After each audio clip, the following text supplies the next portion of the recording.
Assalamualaikum warahmatullahi wabarakatuh. Alhamdulillah, puji dan syukur kita panjatkan atas kehadirat Allah Subhanahu wa taala yang mana pada siang hari ini di hari Sabtu tanggal 17 Oktober 2020. Alhamdulillah, pada kesempatan yang berbahagia ini kita akan kembali melanjutkan pembelajaran kita pada mata pelajaran Pendidikan Agama Islam dan Budi Pekerti khusus di kelas 1 SD Negeri 67 Rapokaling. Baik anak-anakku sekalian, seperti biasa pada pertemuan-pertemuan sebelumnya, alangkah baiknya sebelum kita memulai pembelajaran kita, marilah kita sama-sama membaca doa belajar. Doa yang akan kita baca adalah surah Al-Fatihah, kemudian dilanjutkan dengan doa belajar. Baik, doa kita mulai. A'udzubillahi minasyaitonirrajim. Bismillahirrahmanirrahim. Alhamdulillahirabbil alamin. Arrahmanirrahim. Maliki yaumiddin. Iyyaka na'budu wa iyyaka nasta'in. Ihdinas siratal mustaqim. Siratal ladzina an'amta 'alaihim ghairil maghdubi 'alaihim waladdallin. Amin ya rabbal alamin. Bismillahirrahmanirrahim. Rabbi zidni ilma warzuqni fahman. Amin ya rabbal alamin. Baik anak-anakku sekalian, kita telah membaca doa dan sebelum kita mulai pembelajaran, alangkah baiknya anak-anakku sekalian bisa mengisi absen yang Bapak nanti kirimkan di grup. Seperti biasa, mengisi absen melalui Google Formulir. Baik anak-anakku sekalian, di pembelajaran sebelumnya kita telah mempelajari mengenai tentang bersuci. Nah, apa itu bersuci? Bersuci adalah menghilangkan kotoran badan, pakaian, dan tempat sholat harus bersih. Nah, bersuci dengan air, bila tidak ada air boleh dengan tisu atau batu. Nah, ada beberapa macam bersuci, yaitu pertama mandi. Badan kotor harus mandi. Dengan mandi kita bersih dan sehat. Kalau kita tidak mandi dalam sehari itu, tubuh kita akan merasa kering atau kondisi fisik kita akan merasa tidak nyaman. Inilah mengapa Allah Subhanahu wa taala menciptakan air untuk menyegarkan kita semua. Manusia itu butuh air karena di dalam tubuh kita ini ada banyak begitu benda cair yang ada di dalam tubuh kita. Makanya kita sebagai manusia tidak pernah terlepas yang namanya dengan air, ya. Terus kalau kita tidak menggunakan air untuk bersuci, Nabi Shallallahu Alaihi Wasallam telah mengajarkan kita dengan cara istinja. Nah, apa itu istinja? Istinja membersihkan kotoran setelah buang air kecil atau buang air besar. Nanti Bapak akan jelaskan seperti apa contoh dari istinja. Kapan kita lakukan? Ketika kita istinja, ya. Nah, kemudian pertemuan sebelumnya Bapak telah memberikan tugas mengenai tentang menyalin dalam bentuk video, ya. Karena ada beberapa orang, ya, itu tulisannya tidak sewajarnya dengan tulisan anak kelas 1. Jadi Bapak membuat inisiatif agar anak-anakku sekalian sambil menulis, orang tuanya memvideokan supaya bisa kita cocokkan tulisannya yang sesuai. Jadi anak-anakku sekalian, jikalau dikasih tugas sama guru, usahakan diwajibkan, ya, untuk mengerjakan sendiri. Kalaupun tidak ditahu, bisa didampingi oleh orang tua, tapi orang tua tidak bisa menuliskan anaknya. Karena kalau dia menuliskan anaknya, berarti sama dengan dia ingin melihat anaknya tidak pintar. Begitu. Semoga orang tua dan anak-anakku sekalian bisa dimengerti demi kelancaran dan ketertiban pembelajaran anak-anakku sekalian. Nah, yang ditulis yang kemarin adalah tata cara bersuci. Nah, cara mandi. Mandi dimulai dengan membaca basmalah. Setiap apa yang kita lakukan harus diawali dengan bismillah. Dan ketika selesai mandi harus diakhiri dengan kalimat alhamdulillahirabbil alamin. Begitu yang diajarkan oleh Rasulullah SAW agar seluruh aktivitas kita dalam sehari itu diberkahi oleh Allah Subhanahu wa taala. Kita mau makan, kita baca bismillah. Ketika kita makan, kita baca alhamdulillah. Semuanya. Nah, bersihkan anggota badan dengan air dan sabun sampai bersih. Setelah itu, setelah selesai, keringkan dengan handuk. Itu cara mandi. Mungkin anak-anakku sekalian sudah terbiasa atau sudah mandi, atau bahkan ada yang masih dimandikan. Nah, anak-anakku sekalian, kalau kita sudah umur 7 tahun, itu kita sudah mulai pintar mengangkat sesuatu, kita sudah pintar meraih sesuatu untuk melakukan diri kita sendiri, seperti makan, minum. Tak usah lagi kita disuapi, kita ambil sendiri, makan sendiri, cuci sendiri, mandi sendiri, dan sebagainya. Jangan lagi mau dimandikan, karena orang tua sudah merawat kita sejak kecil, ya. Itu dengan mandi. Mandi bisa membersihkan seluruh anggota tubuh kita. Nah, sedangkan bersuci yang kedua adalah istinja. Nah, ini istinja biasa kita lakukan ketika kita berada di suatu daerah namun kita ingin kebelet pipis atau buang hajat atau buang air besar. Nah, namun ketika kita berada di tempat tersebut ternyata tidak ada air. Ternyata tidak ada pun sama sekali air. Air di sana sudah kering karena kemarau, atau bahkan memang daerah situ tidak ada pun danau, tidak ada sungai, dan tidak ada sumur. Nah, bagaimana cara kita bersuci, membersihkan hasil dari kencing kita atau alias cebok, ya, cebok dan sebagainya? Bagaimana caranya? Ya, dengan cara istinja yang Nabi Muhammad SAW telah ajarkan kepada kita. Nah, setelah buang air kecil atau buang air besar, bersihkan dengan air, kertas, tisu atau batu. Nah, ada air, tetapi sedikit, tidak cukup. Jadi, Nabi Muhammad SAW mengajarkan kita satu, kita bisa menggunakan batu, tapi batunya jangan batu yang kasar. Ya, jangan batu yang kasar. Menggunakan batu yang halus dan bersih dan kering. Yang kedua ada tisu. Nah, tisu biasanya itu kita jumpai berada di pesawat atau di mall, ya. Nah, kalau kita buang air kecil, kita cebok menggunakan tisu kering, ya. Kemudian kita basahi sedikit air, gitu. Sama dengan buang hajat. Buang hajat kalau kita berada di suatu hutan, tidak ada air, kita bisa gunakan daun-daun kering.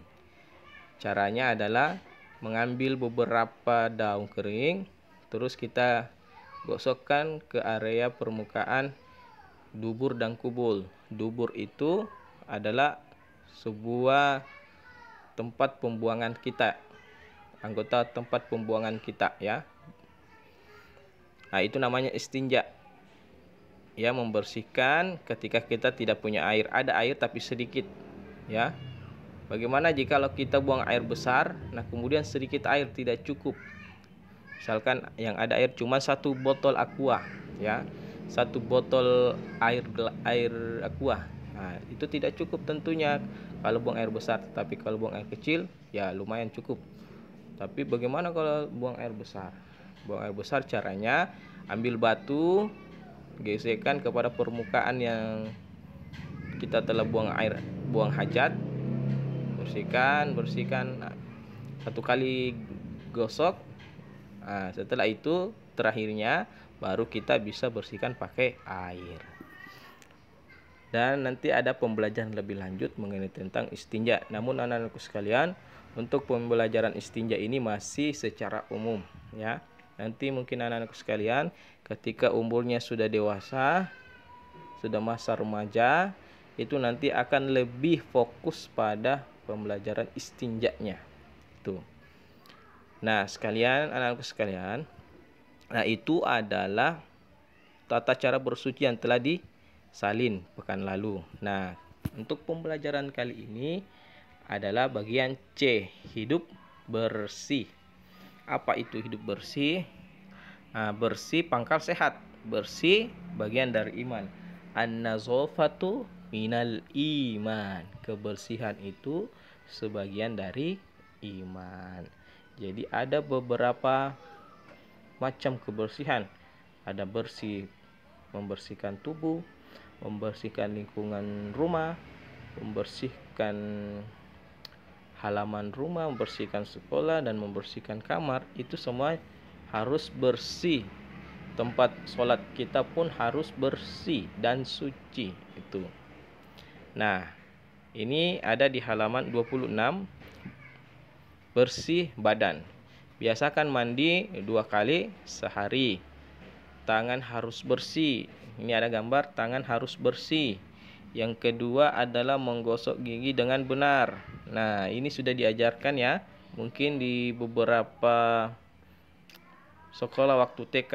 Ketika kita ingin gosok gigi, itu caranya adalah membulat-bulatkan ya. Bulat, bukan gosok kanan kiri, tetapi dibulat-bulat cara gosok gigi. Yang kedua adalah kuku yang panjang harus dipotong. Nah, ini perlu anak-anakku sekalian, jikalau kukunya panjang ya diusahakan dipotong sebelum ada kotoran-kotoran hitam yang masuk di dalam kuku kita, karena itu adalah kuman.